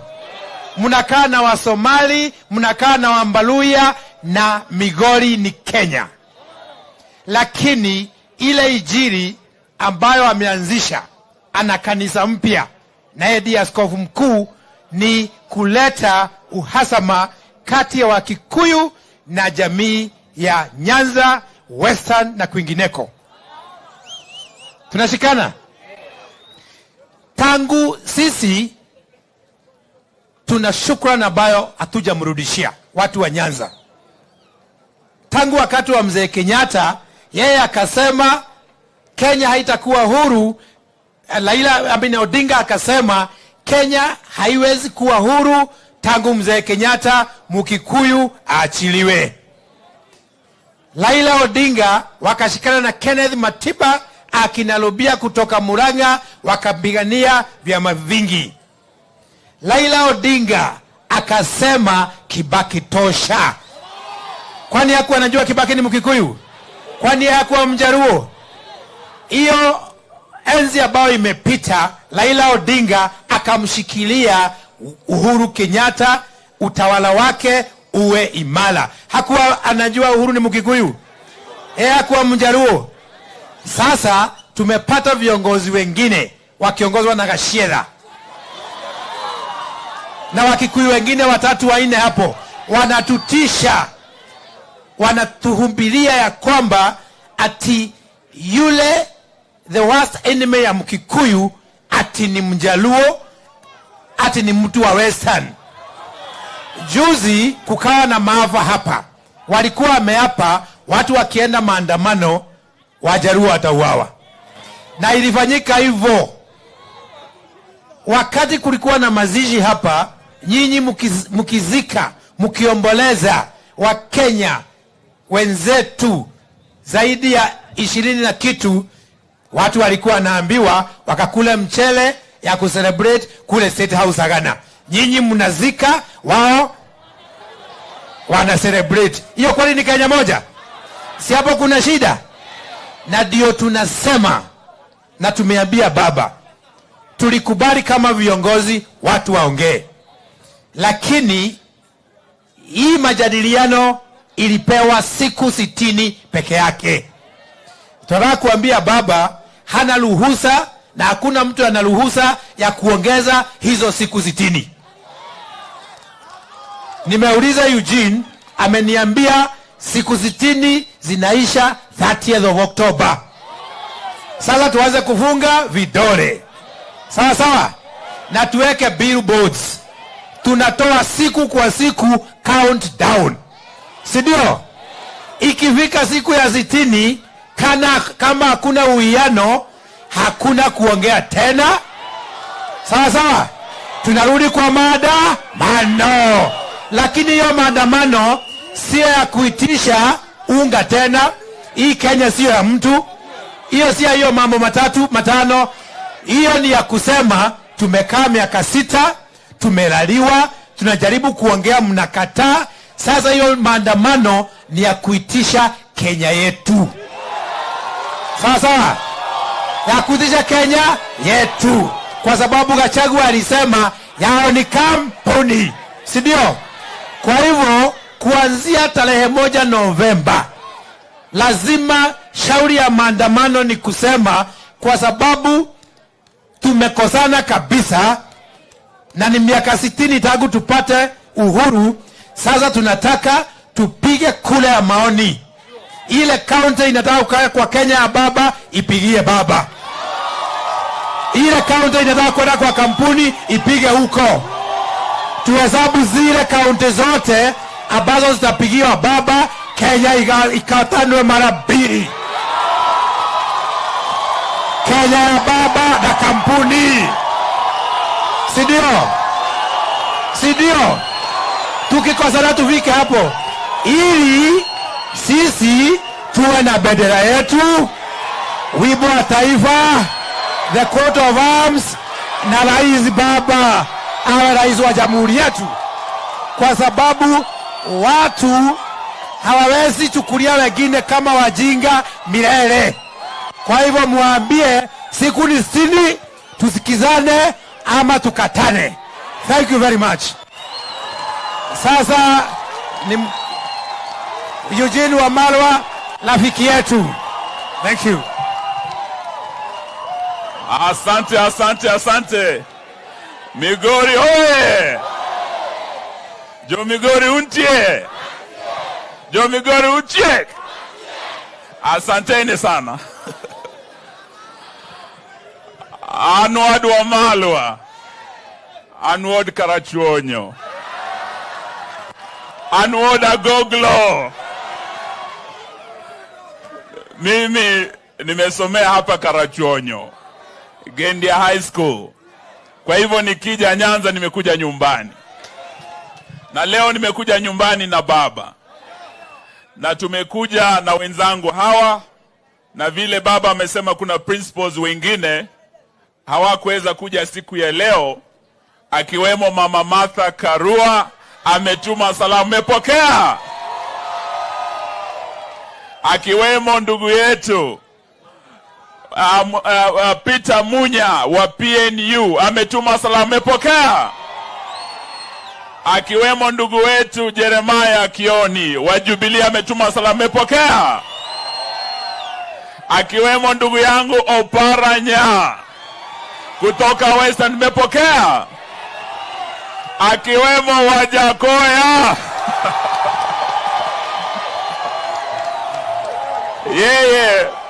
yeye leo ako kule Amerika, alikuwa ameenda kusalimia Obama, na akiwa huko na Obama akasema nilete salamu zake, mmepokea?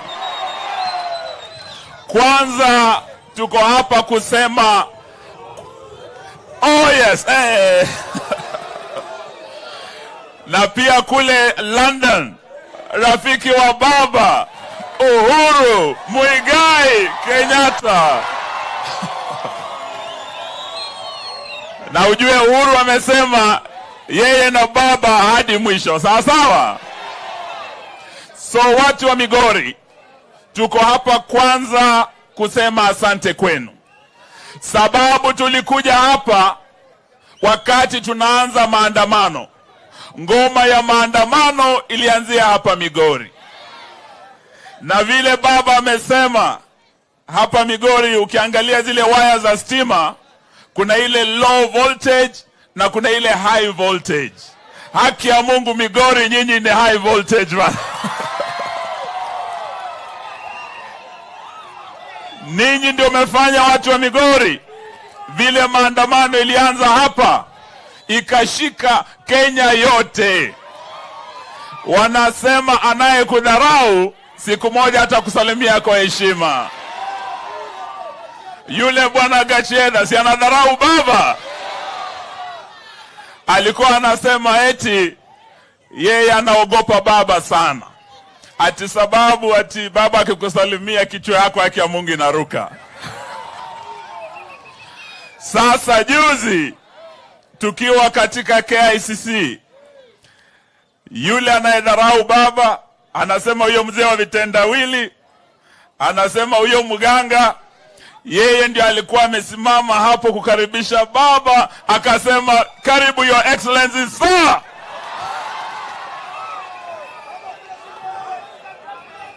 Sasa leo tumerudi Migori tukisema pole kwenu, sababu kuna vijana wetu waliumizwa hapa. Tunasema pia hongera kwenu wana Migori, sababu yenu tuko mezani Bomas. Sasa tunaongea leo. Tumesema wiki hii imekuwa wiki ya mazungumzo. Tumekuwa na international dialogue about climate change in the Republic of Kenya and in the entire world. Na ile support tumepeana for the international dialogue represented by Baba akiwa huko na marais wenzake. Sisi tunataka next week after international dialogue we want to go back to our national dialogue. Twajua ya kwamba mabadiliko ya anga ni muhimu sio tu kwa Kenya, kwa dunia nzima. Lakini vile vile the national dialogue that we are having is as important as the dialogue on climate change. Mambo ya gharama ya maisha inaguza kila Mkenya hapa. Sisi tumesikia Bwana Ruto akisema ikifika mwezi wa Septemba wana bodaboda hamutaumia na mafuta tena, atawaletea pikipiki za stima. Leo nikiwa Migori muko na bodaboda? Bodaboda muko? Mumepata pikipiki ya stima hapa Migori? Nimeona eti wamefungua kampuni ati watatengeneza 10,000. Kenya iko na wana bodaboda karibu 3,000,000. Sasa wewe ukianza kuleta pikipiki 10,000 itakuchukua miaka kadhaa ndio uweze kuleta pikipiki 3,000,000. Lakini sisi tumesema afanye kitu rahisi kabisa, ashukishe bei ya mafuta. Sawa sawa? Ashukishe bei ya unga. Sawa sawa? Stima ifanye nini? Ishuke. Hayo ndio mambo tunaongea kule Bomas. And the agenda ile tumeweka ya gharama ya maisha, Baba ametutuma kule na Kalonzo na Bwana Kioni. Sisi tunaweka mambo yenu wananchi mbele. Number 1 ni gharama ya maisha ifanye nini? Vile vile mambo ya demokrasia yetu, mambo ya IEBC. Tumesema electoral justice. The issue of electoral justice is as important as the issue of climate change. We want next week, as we move from the international dialogue on climate change, we want to go back to our national dialogue on electoral justice.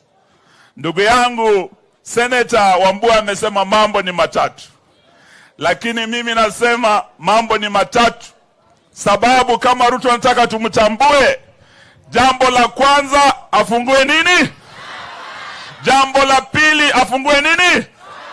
Jambo la tatu afungue nini? Hilo ndio litafungua kila kitu ili tujue vile Kenya itaenda mbele. Sawa sawa? Lakini vile Wairia amesema, mambo haya yakishindikana hali ya anga inaweza ikabadilika. Si Wairia amesema? That is why we are saying next week as we go back to our national dialogue, we want to see the same support and focus we gave to the international dialogue, iwe give to the national dialogue. Wale ambao wanasema ati hapo Bomas hakuna kitu itatokea, the naysayers, I want to say to them, and one of them is Gashedha. Yeye siku za Yesu kule Nazareti waliuliza, can anything good come out of Nazareth?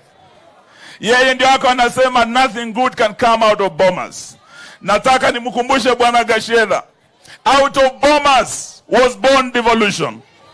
Out of Bomas we gave Kenyans one of the most progressive constitutions. And I believe out of Bomas tutakuja na mabadiliko katika taifa letu. Hatutaki wale watu waliona ule ugonjwa, sababu niliona Gashedha anaogopa Raila sana. Na ukiwa na uoga sana, kuna ile malaria inaitwa Raila phobia. Sasa huyu jamaa tangu asalimie Raila wiki hii, nimeona kidogo ameshika na ugonjwa wa Raila phobia. Malaria imemshika, ameanza kufanya nini? Kutetemeka. Tunataka kuambia Bwana Gashedha and all the naysayers, do not let Raila phobia interfere with our talks at Bomas. Give the dialogue at Bomas support, because it holds the key to a peaceful Kenya. It holds the key to an equal Kenya. It holds the key to a stable Kenya. Tuko pamoja jamani? Mwisho nataka niseme yale baba amesema juu ya ODM. A strong ODM is a strong Azimio. Na sisi tunataka vile wanasema ukarimu uanzia wapi? Ukarimu uanzia nyumbani. Sawa sawa? Vile vile nidhamu inaanzia wapi? Tungependa kuona, na nashukuru sana gavana wenu Ochila yako. Huyu gavana amekuwa steady nyuma ya baba. Tunashukuru sana Senator Eddie. Senator Eddie amekuwa steady nyuma ya baba. Tunashukuru sana Fatuma full network. Yeye ni full network nyuma ya baba. Tunashukuru sana mbunge wetu Odege. Tunashukuru mbunge wetu Wilson ambaye ako hapa. Wako steady nyuma ya nani? Ya baba. Lakini wale wanasaliti baba, mnawajua, si ndio? Waambie chuma chao kimotoni. Tuko pamoja? Tuko hapa na rafiki wa baba kutoka Murang'a, anaitwa Kamau wa Raila. Akuja wasalimu kwa dakika moja tafadhali, tafadhali.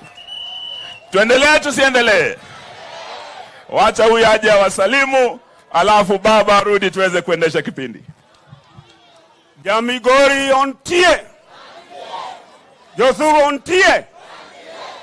Huyu mzee mnamuona hapa, tulianza naye 1990. Tukaenda Ford. Na wakati ule Ford tulipopata tabu na yeye, tulitoka tukaenda chama ya NDP, tukarudi kule Lang'ata na tukachaguliwa na wananchi wa Lang'ata. Kuna watu wamekuja na msemo mpya wa shareholding. Kwa hivyo mimi naongea kama Mweha Kamau, kama shareholder wa ODM. Na wewe pia ni shareholder wa ODM. Nataka kuwauliza, kwa sababu ya majonzi ya wale watu wetu waliuliwa, sijui kama mtakubaliana na mimi. Wale watu walifukuzwa kwa chama, kama unakubali unasema ndio. Elisha Odhiambo aende asiende? Ochanda, Ojanda, Jalango, na nani mwingine? Na nani mwingine? Na nani? Karoli Omondi. Nikimalizia watu wetu, manake mimi niko na uchungu sana. Kuna mtu wa rika yangu kidogo, kuna mtu wa rika yangu anashinda kitukana huyu mzee. Na mkuambia vizuri na gavana Muridhi vile alisema. Niwaambie vile alisema. Alisema Raila ni mchawi. Alienda akaweka uchawi kwa Uhuru. Uhuru akabadilika. Hata akisalimia Raila anaweza kujikuta kuwa ametoa chupi underwear yake ameweka kwa kichwa. Sasa siku ya Jumanne, ndugu zangu, muliona kwa runinga, mulijionea, muliona baba akifika KICC, muliona maidi akija. Maidi ni nani? Maidi ni nani? Kwa sababu alisalimia baba, Gachagua anaenda toa underwear uweke kwa kichwa, tujue maneno yako ni ya ukweli. Asanteni. Haya.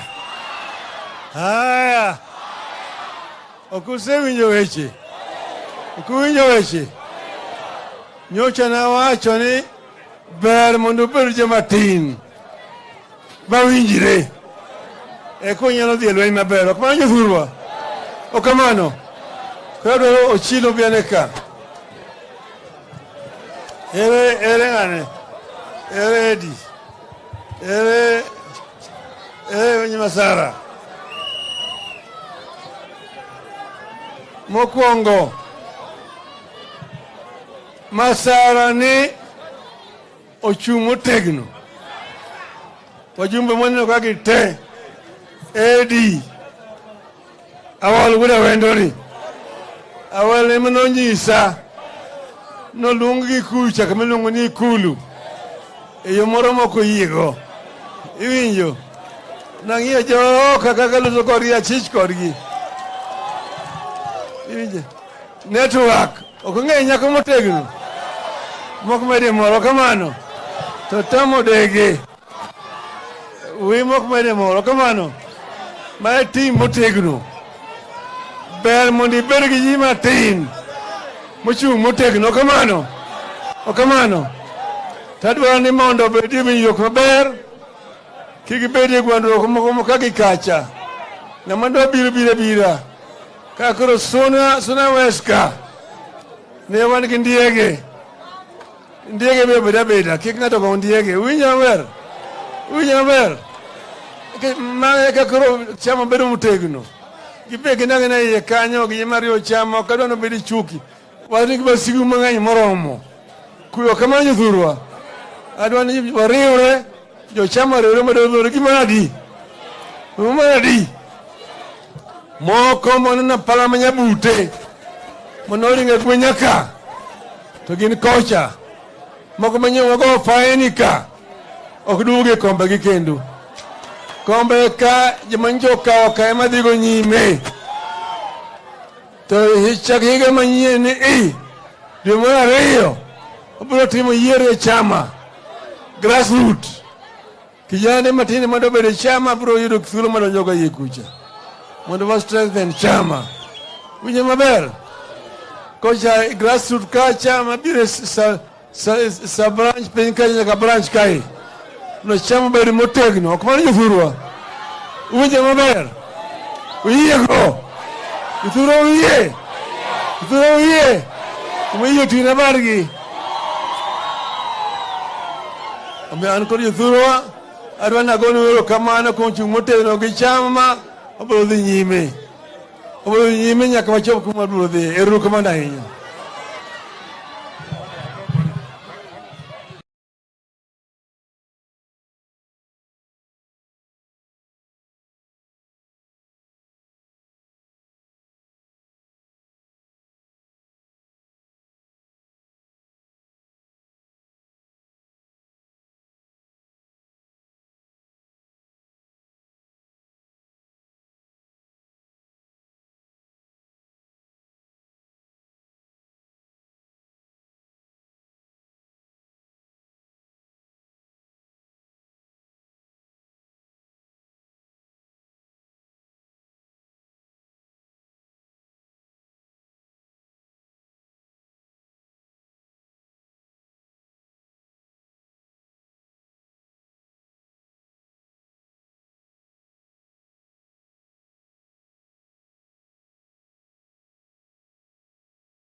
mambo ya demokrasia yetu, mambo ya IEBC, tumesema electoral justice.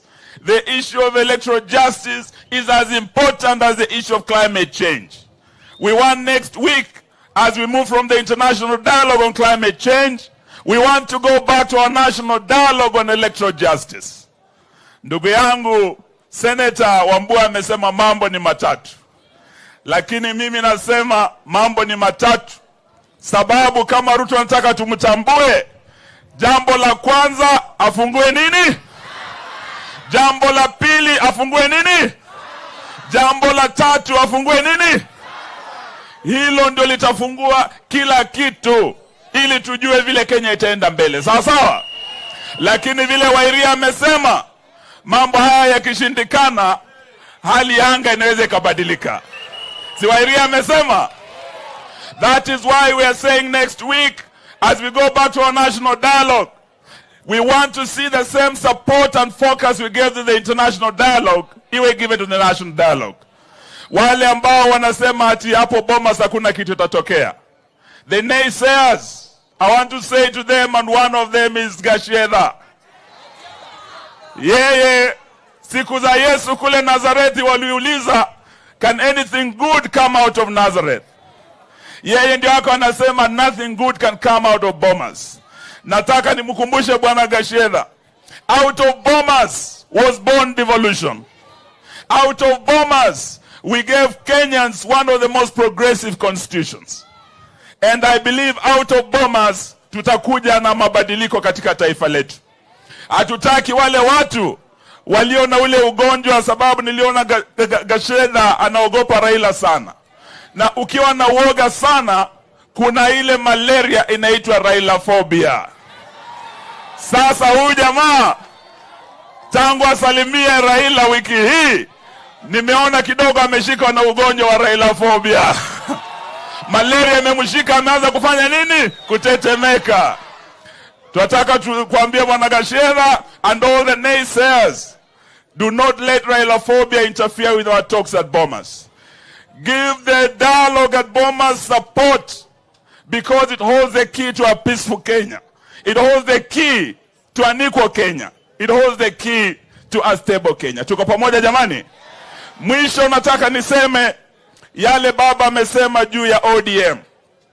A strong ODM is a strong Azimio. Na sisi tunataka vile wanasema ukarimu uanzia wapi? Ukarimu uanzia nyumbani. Sawa sawa? Vile vile nidhamu inaanzia wapi? Tungependa kuona, na nashukuru sana gavana wenu Ochila yako. Huyu gavana amekuwa steady nyuma ya baba. Tunashukuru sana Senator Eddie. Senator Eddie amekuwa steady nyuma ya baba. Tunashukuru sana Fatuma full network.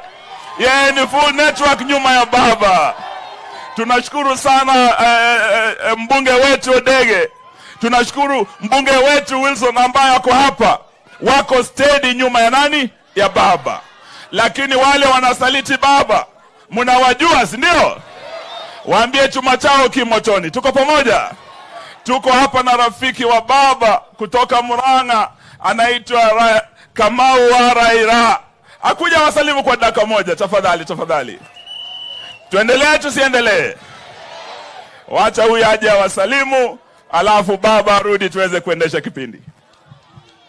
Jamigori ontie. Jothuru ontie. Huyu mzee mnamuona hapa, tulianza naye 1990. Tukaenda Ford.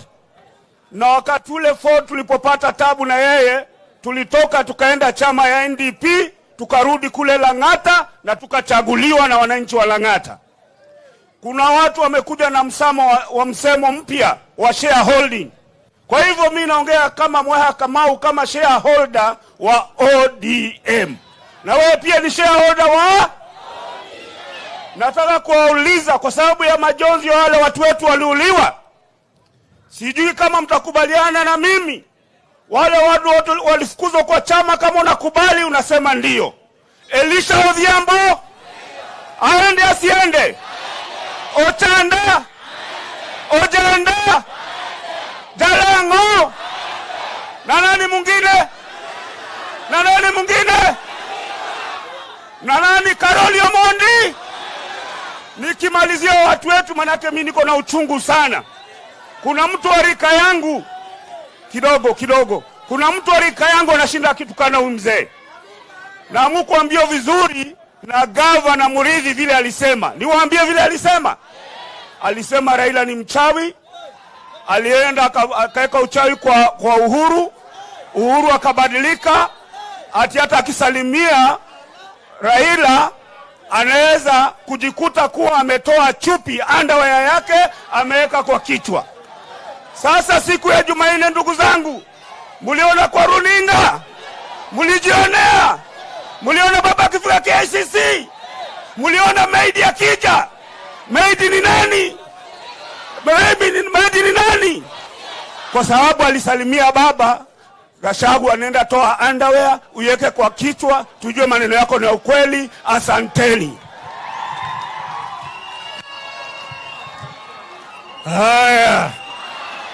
Haya. Okusewi weche.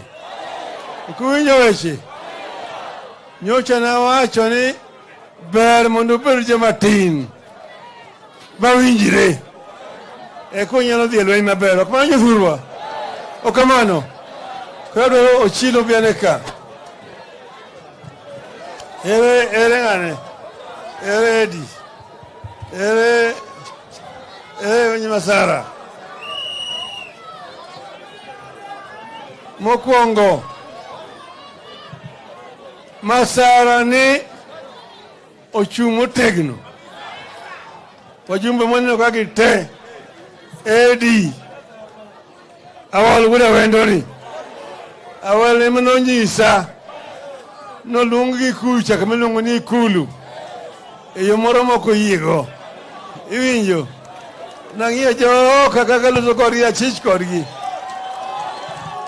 Iwinjo network ok ng'e nyako motegno moko mede moro kamano to tamo dege wi moko mede moro kamano ma tim motegno ber mondo ibed gi ji matin mochung' motegno.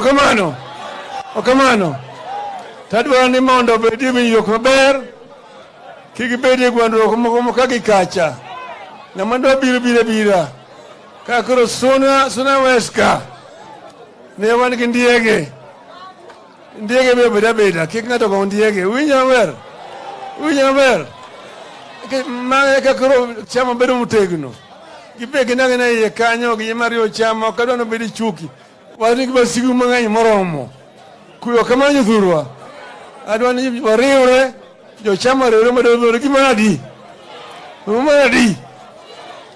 moko monena pala manyabute monoringe gwenyaka to gin kocha moko manyogo faini ka ok duge kombe gi kendo kombe ka jamanjo kawo ka ema dhigo nyime to higa manyien ni dwe mar ariyo obiro timo yiero e chama grassroot. Kijana matini mondo bede chama biro yudo thuolo madonjo ga yikucha mondo wa strengthen chama. Winjo maber kocha grassroot ka chama bire sa branch piny ka nyaka branch kai no chama bede motegno. Ok mano jothurwa. Winjo maber uyego jothurwa wiye tina bargi an kod jothurwa adwa nagone erokamano kuom chung' motegno gi chama. Obiro dhi nyime nyaka wachop kuma biro dhi. Erokamano ahinya.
Koya.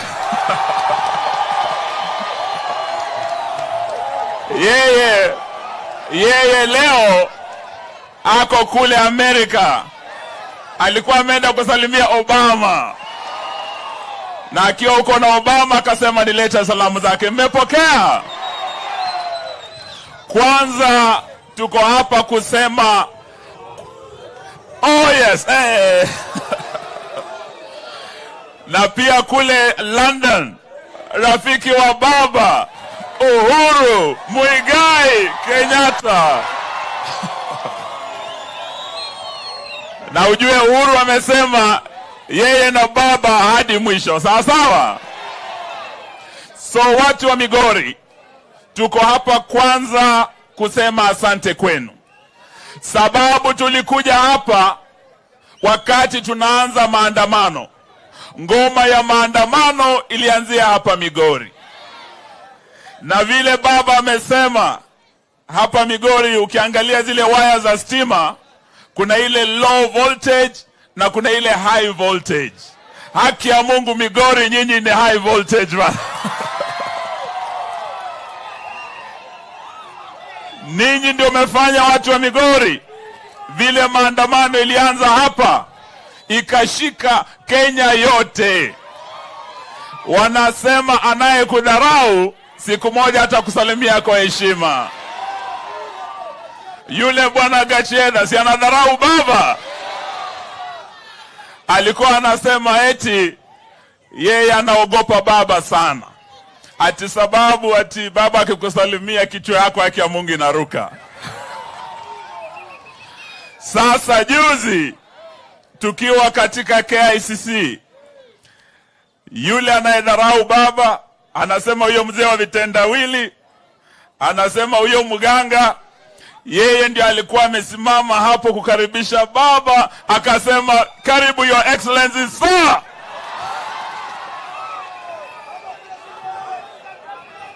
Sasa leo tumerudi Migori tukisema pole kwenu, sababu kuna vijana wetu waliumizwa hapa. Tunasema pia hongera kwenu wana Migori, sababu yenu tuko mezani Bomas sasa tunaongea. Leo tumesema wiki hii imekuwa wiki ya mazungumzo. Tumekuwa na international dialogue about climate change in the Republic of Kenya and in the entire world. Na ile support tumepeana for the international dialogue represented by baba akiwa huko na marais wenzake. Sisi tunataka next week after international dialogue we want to go back to our national dialogue. Twajua ya kwamba mabadiliko ya anga ni muhimu sio tu kwa Kenya, kwa dunia nzima. Lakini vile vile the national dialogue that we are having is as important as the dialogue on climate change. Mambo ya gharama ya maisha inaguza kila Mkenya hapa. Sisi tumesikia Bwana Ruto akisema itikifika mwezi wa Septemba wana bodaboda hamutaumia na mafuta tena, atawaletea pikipiki za stima. Leo nikiwa Migori muko na bodaboda? Bodaboda muko? Mumepata pikipiki ya stima hapa Migori? Nimeona eti wamefungua kampuni ati watatengeneza 10,000. Kenya iko na wanabodaboda karibu 3,000,000. Sasa wewe ukianza kuleta pikipiki 10,000 itakuchukua miaka kadhaa ndio uweze kuleta pikipiki 3,000,000. Lakini sisi tumesema afanye kitu rahisi kabisa, ashukishe bei ya mafuta. Sawa sawa? Ashukishe bei ya unga. Sawa sawa? Stima ifanye nini? Ishuke. Hayo ndio mambo tunaongea kule Bomas. And the agenda ile tumeweka ya gharama ya maisha, baba ametutuma kule na Kalonzo na bwana Kioni. Sisi tunaweka mambo yenu wananchi mbele. Number 1 ni gharama ya maisha ifanye nini? Vile vile mambo ya demokrasia yetu, mambo ya IEBC, tumesema electoral justice. The issue of electoral justice is as important as the issue of climate change. We want next week, as we move from the international dialogue on climate change, we want to go back to our national dialogue on electoral justice. Ndugu yangu, Senator Wambua amesema mambo ni matatu. Lakini mimi nasema mambo ni matatu. Sababu kama Ruto anataka tumtambue, jambo la kwanza afungue nini? Jambo la pili afungue nini? Jambo la tatu afungue nini? Hilo ndio litafungua kila kitu ili tujue vile Kenya itaenda mbele. Sawa sawa? Lakini vile Wairia amesema, mambo haya yakishindikana, hali ya anga inaweza ikabadilika.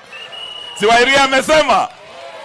That is why we are saying next week, as we go back to our national dialogue, we want to see the same support and focus we gave to the international dialogue, iwe give it to the national dialogue.